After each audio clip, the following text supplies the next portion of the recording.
भक्तगण अगला पुष्पदंत का संगचूट के पास जाकर भगवान शंकर का संदेश सुनाना, युद्ध की बात सुनकर तुलसी का संतप्त होना तथा शंखचूड़ का उससे ज्ञानोपदेश देना।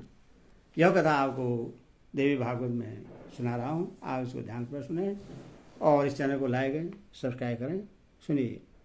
श्री नारायण बोले, हे नारद, उस दानव की सहार कार्य में शिवजी को नियुक्त कर ब्रह्मा जी तत्काल अपने स्थान पर चले गए और अन्य देवता भी अपने अपने स्थान के लिए परिस्थित हो गए।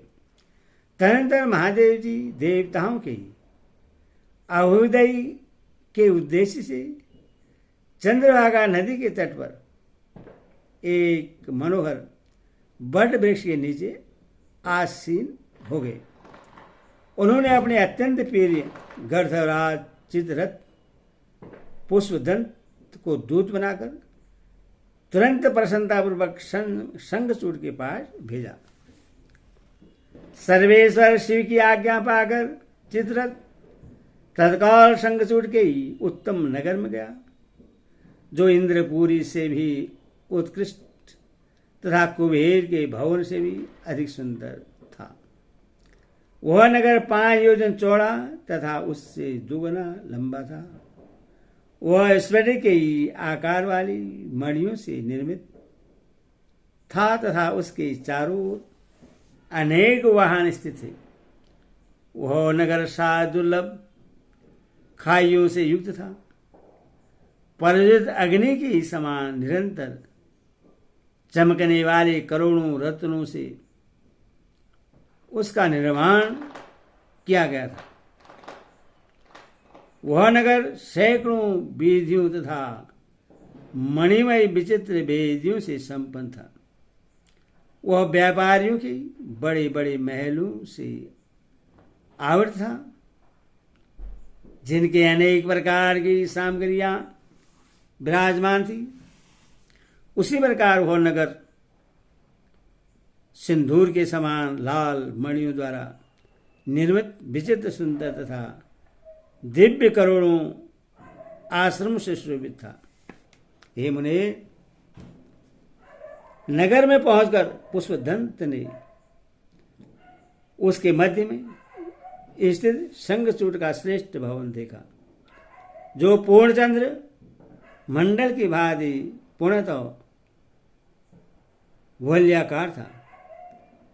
प्रज्वलित अग्नि की लपटों के समान प्रतीत होने वाली 4 परिखाओं से सुरक्षित था। शत्रुओं के लिए अत्यंत दुर्लभ था, किंतु दूसरे लोगों के लिए सुगम एवं सुप्रद था। अत्यंत ऊंचाई वाले गगन स्पर्शी मणि निर्मित कंगोरों से सुशोभित था। द्वारपालों से युक्त 12 द्वारों से सुसज्जित था और सर्वोत्कृष्ट मणियों से निर्मित लाखों मंदिरों, सोपानों तथा रत्नमय खंभों से मंडित था। उसे देखकर पुष्पदंत ने एक दूसरा प्रधान द्वार देखा। उस द्वार पर सुरक्षा हेतु नियुक्त एक पुरुष हाथ में त्रिशूल धारण किए मुस्कुराता हुआ वहां स्थित था। पुष्पदत्त ने पीली आंखों वाले तथा ताम्र वर्ण के शरीर वाले उस भयंकर पुरुष से सारी बातें बताई और फिर उसकी आज्ञा से वह आगे बढ़ा। उस द्वार को पार करके वह भीतर चला गया। यह युद्ध का संदेश देने वाला दूत था। यह जानकर कोई उससे रोकता भी नहीं था। भीतरी द्वार पर पहुंचकर उसने द्वारपालों से कहा, युद्ध का संपूर्ण वृत्तांत राजा को बता दो, इसमें विलंब मत करो। उस द्वारपाल से ऐसा कहकर वह दूत पुष्पदंत स्वयं जाने के लिए बोला। वहां जाकर उसने राजमंडली के मध्य में स्वर्ण के सिंहासन में बैठे हुए परम मनोहर शंखचूड़ को देखा। उस दिव्य सिंहासन में सर्वोत्तम मणियां जड़ी थी। वह रत्नमय दंडों से युक्त था। वह रत्न निर्मित कीर्तन तथा उच्च कोटि के पुष्प से सदा सुशोभित था। एक सेवक शंखचूड़ के सिर के ऊपर स्वर्ण का मनोहर छत्र लगाए खड़ा था। सुंदर तथा सभी चवर डुलाए हुए पादर्शगण उसकी सेवा में संलग्न थे। सुंदर वेश धारण करने तथा रत्नमय आभूषणों से अलंकृत होने के कारण वह रमणीय प्रतीत हो रहा था। हे मुनि, वह माला पहने था, शरीर में चंदन का लेप किए हुए था और 2 महीने तक सुंदर वस्त्र धारण किए हुए था। वह शंखचूड़ सुंदर वेश धारण करने वाले 3 करोड़ दानवेंद्रों से घिरा हुआ था। उसी प्रकार हाथ में अस्त्र धारण किए हुए सैकड़ों करोड़ों अन्य दानव भी उसके चारों ओर इधर उधर घूम रहे थे। इस प्रकार के उस शंखचूड़ को देखकर परम विस्मय को प्राप्त उस पुष्पदत्त ने शंकर जी के द्वारा जो युद्ध विषयक समाचार कहा गया था उससे बतलाना आरंभ किया। पुष्पदत्त बोला, हे जनार्दन, हे प्रभु, मैं शंकर जी का सेवक हूँ, मेरा नाम पुष्पदत्त है। शंकर जी ने जो कुछ कहा है मैं वही कह रहा हूँ, आप सुनिए। अब आप देवताओं का राज्य तथा अधिकार लौटा दीजिए, क्योंकि वे देवता देवेश श्रेष्ठ श्री हरि की शरण में गए हैं। उन्हें श्री हरि ने अपना त्रिशूल देकर आपके विनाशार्थ शिव जी को भेजा है। वे त्रिलोचन शिव इस समय भद्रशिला नदी के तट पर वट वृक्ष के नीचे विराजमान हैं। अतः आप उन देवताओं का राज्य लौटा दीजिए अथवा युद्ध कीजिए। अब आप मुझे यह भी बता दीजिए कि मैं शिव जी के पास जाकर उनसे क्या कहूँ। हे नारद, दूत की बात सुनकर शंखचूड़ ने हंसकर कहा, तुम चलो, मैं प्रातःकाल वहां पहुंचूंगा। तदंतर पुष्पदत्त ने बट वृक्ष के नीचे विराजमान परमेश्वर शिव के पास पहुंचकर शंखचूड़ के मुख से कही गई वह बात जो कि त्यों उनसे कह दी। इतने में ही कार्तिकेय जी भगवान शंकर के पास आ गए। वीरभद्र, नंदी, महाकाल, सुभद्र, विशालाक्ष, वाण, पिकलाक्ष, विकंपन, भीरू, विकृति, मणिभद्र, वास्कल, कपलाक्ष, दीर्घदृष्टि, विकट, ताम्रलोचन, कालकंठ, बलिभद्र, कालजिह, कोटिचर, बलोमत, रणश्यागी, दुर्जय, दुर्गम तथा जो 8 भैरव, 11 रुद्र, 8 वसु तथा 12 आदित्य कहे गए हैं। वे सब अग्नि, चंद्रमा, विश्वकर्मा दोनों, अश्विनी कुमार, कुबेर, यमराज, जयंत, नलकुबर, वायु, वरुण, बुद्ध, मंगल, धर्म, शनि, ईशान तथा ओजस्वी कामदेव भी वहां आ गए।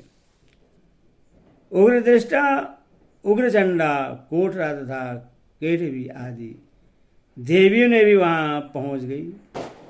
इसी प्रकार 8 भुजाएं धारण करने वाली तथा भय उत्पन्न करने वाली साक्षात भगवती भद्रकाली भी वहां पहुंच गई।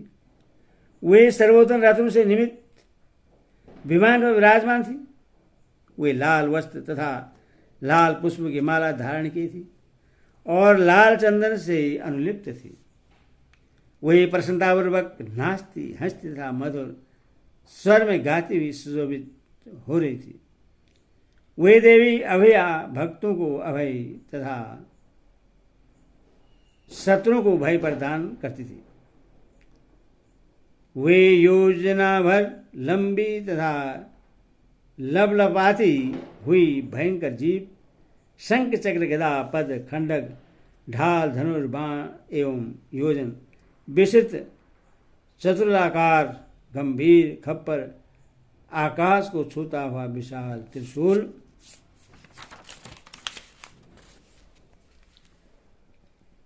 एक योजन लंबी शक्ति मुदगर मुसल वज्र खेटक प्रकाशमान फलक वेश्माशस्त्र वर्णाशस्त्र आग्नेयशस्त्र नागपा नारायणशस्त्र गर्दवाशस्त्र ब्रह्माशस्त्र गरुड़ाशस्त्र पर्जन्याशस्त्र पाशुपदाशस्त्र जीवणाशस्त्र पर्वताशस्त्र महेश्वराशस्त्र वायव्याशस्त्र सम्मोहन दंड दिव्य अमोघ अस्त्र तथा दिव्य से सैकड़ों अस्त्र धारण कर 3 करोड़ योगिनियों और 3 करोड़ भयंकर डाकनियों को साथ लिए वहां आकर विराजमान हो गए। भूत प्रेत पिशाच कुष्मांड ब्रह्म राक्षस बेताल राक्षस यक्ष और किन्नर ये भी वहां उपस्थित हो गए। उन सभी देवियों तथा अन्य देवगणों को साथ लेकर कार्तिकेय अपने पिता शिव को प्रणाम करके सहायता प्रदान करने के उद्देश्य से उनकी आज्ञा से उनके पास बैठ गए। इधर दूत के चले जाने पर प्रतापी शंखचूड़ ने अंतपुर में जाकर तुलसी को सारी बात बताई। युद्ध की बातें सुनकर उस तुलसी के कंठ ओष्ठ और तालु सूख गए और वह साध्वी तुलसी दुखी मन से मधुर वाणी में कहने लगी। तुलसी बोले, हे प्राण बंधो, हे नाथ, हे प्राणेश्वर, मेरे वक्षस्थल पर क्षण भर के लिए विराजिए। हे प्राण धृष्टार्थ देव, क्षण भर मेरे प्राणों की रक्षा कीजिए। मैं क्षण भर अपने नेत्रों से आदरपूर्वक आपको देख लूं और यह जन्म पाकर आप मेरे मन में विहार की जो अभिलाषा है उससे पूर्ण कीजिए। आज ही रात्रि के अंत में मैंने एक दुस्वप्न देखा है जिससे मेरे प्राण कांप रहे हैं और मन में लगातार जलन हो रही है। तुलसी की बात सुनकर परम ज्ञान संपन्न राजेंद्र शंखचूड़ भोजन पानादि से निवृत्त होकर तुलसी से हित कर सत्य तथा यथोचित वचन कहने लगे। शंखचूड़ बोला, कल्याण हर्ष सुख दुख भय शोक और मंगल ये समस्त कर्म भोग के बंधन काल के साथ बंधे हुए हैं। समय से ही वृक्ष उगते हैं, समय से ही उनमें शाखाएं निकलती हैं और फिर क्रमश पुष्प तथा फल भी उनमें कालानुसार ही लगते हैं। तदपश्चात उन वृक्षों के फल भी समय से ही पकते हैं। अंत में फलयुक्त तो वे सभी वृक्ष समयानुसार नष्ट भी हो जाते हैं। हे सुंदरी, समय से विश्व बनते हैं और समय पर नष्ट हो जाते हैं। काल की प्रेरणा से ही ब्रह्मा सृष्टि करते हैं, विष्णु पालन करते हैं और विश्व के सहारक शंभु सहार करते हैं। वे सब कर्मशः कालानुसार ही अपने अपने कार्य में नियुक्त होते हैं। ब्रह्मा विष्णु शिव आदि देवताओं की नियामिक वे प्रकृति ही है। वही परमेश्वर सृष्टि रक्षा और सहार करने वाला है और वही परमात्मा काल को नचाने वाला है। उन्हीं प्रभु ने समयानुसार इच्छा पूर्वक अपने से अभिन्न प्रकृति का निर्माण कर विश्व में रहने वाले समस्त स्थावर जगम जीवों की रचना की है। वे ही सबके ईश्वर हैं, सभी रूपों में वही विद्यमान हैं, वही सबकी आत्मा है और वही परमेश्वर है। जो जन से जन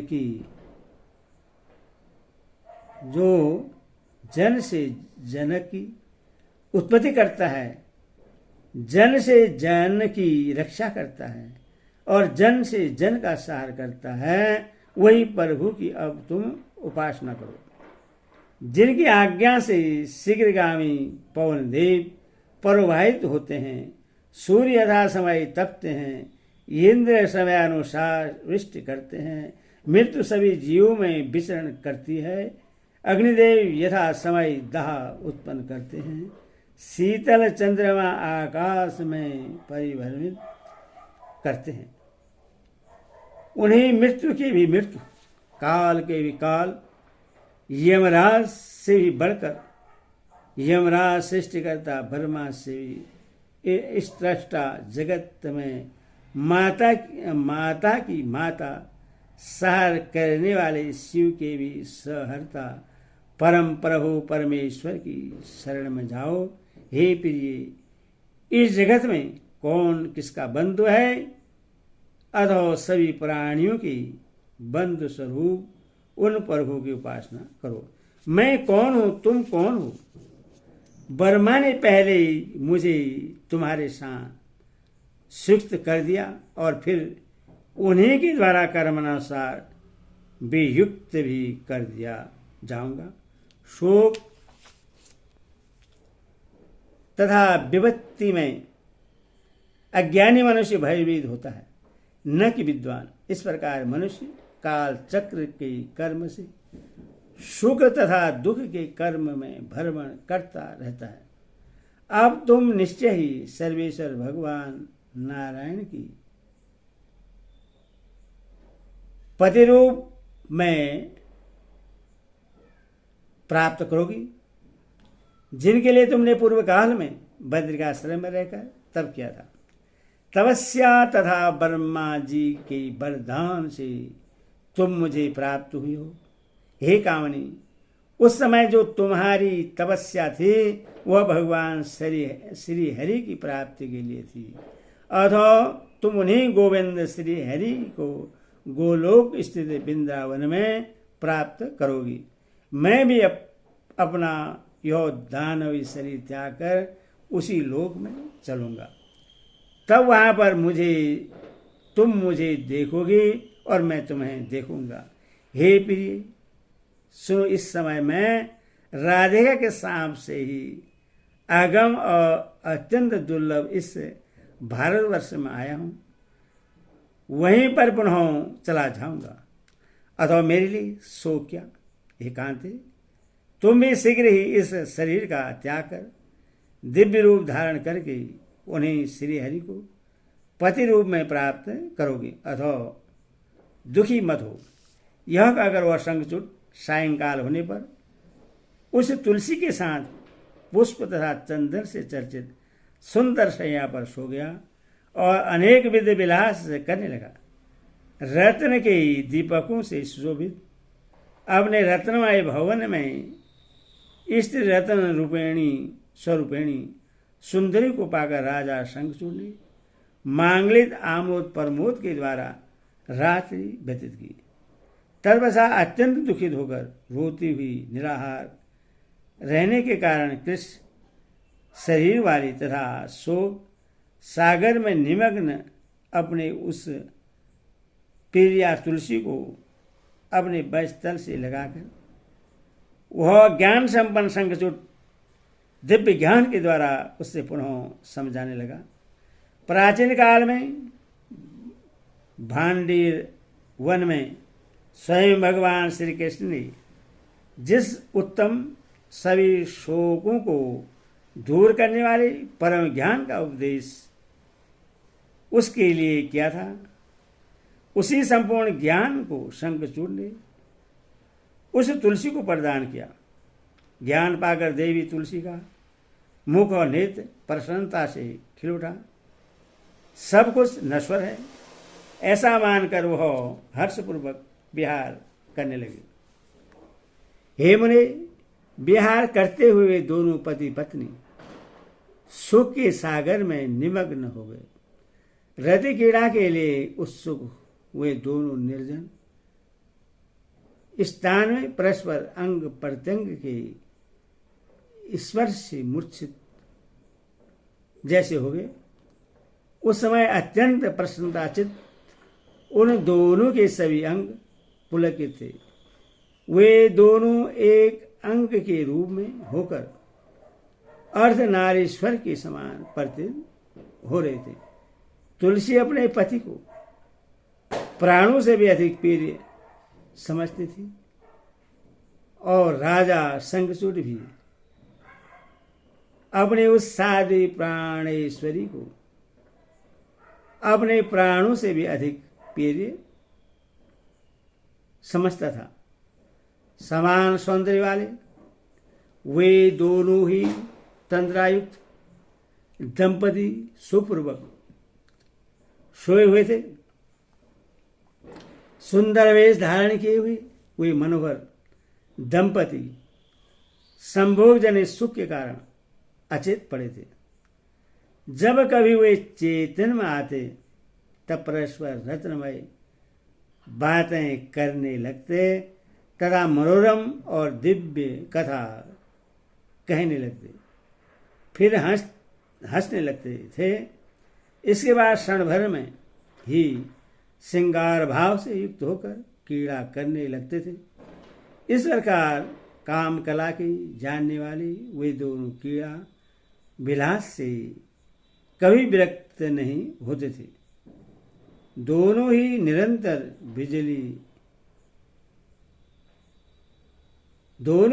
विजयी बने रहकर कभी क्षण भर को भी अपने को पराजित नहीं मानते थे। बोल तुलसी माता की जय, बोल तुलसी की जय।